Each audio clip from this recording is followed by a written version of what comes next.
অতএব অসৎ ছেলে মনে রাখো তোর বউ হবে 6 নম্বর। তখন বুঝবি বাপ অন্ত মানুষের বেডি চাও, মনে করো তেমন অসুবিধা নাই, মানুষের বেডি চাইয়া শেষ। কিন্তু যেদিন তোমার ঘরে বউ আসবে আর টের পাইবা বেডি 3 নম্বর, তখন বুঝবা দুনিয়ার ঘরটাই হয়ে যাবে জাহান্নামের টুকরা। খোদার গজব সেদিন টের পাইবা। বেডি যখন ফাঁসাত লাথি দিবে তখন বুঝবা। এই বেশি দিন দেরি নাই, রঙের গুড্ডি উড়াও। রঙের গুড্ডি কি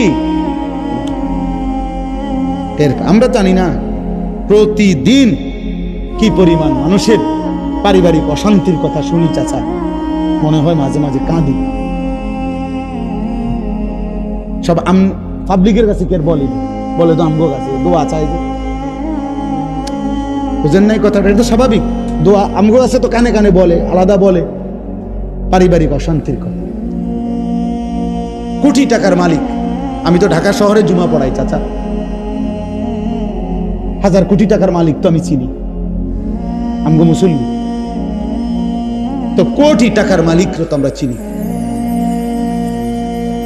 একাকি যখন বলে আর কাঁদে, মনে হয় যেন আমিও একটু কাঁদি।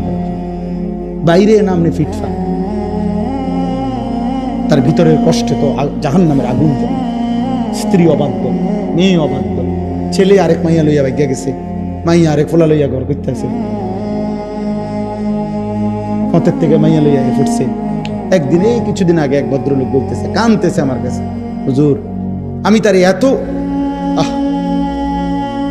MBA না কি জানো একটা পড়া আছে না, MBA পড়াইছি কোলারে, কয়েকটা ভব ঘুরে রাস্তা রাস্তায় ঘুরে ফুটপাতে থাকে, এরকম এক লোকের একটা মাইয়া লইয়া তেয়াইয়া পড়ছে। কত হুজুর আমি যে আজকে তারে 25টা বছর 22টা বছর পড়াইলাম, আমার এই রক্ত পানি করলাম, তারে প্রাইভেট ইউনিভার্সিটিতে পড়াইতে যে কোটি কোটি টাকা খরচ করলাম, আমার বিনিময়টা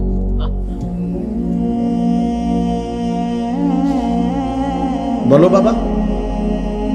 প্রিয় বন্ধু, আল্লাহ তাআলা বলছে এই কথাই, তোমার দ্বারা যেন কোনো অশ্লীলতা না চলে। চ্যানেলটি সাবস্ক্রাইব করে আমাদের সঙ্গেই থাকুন।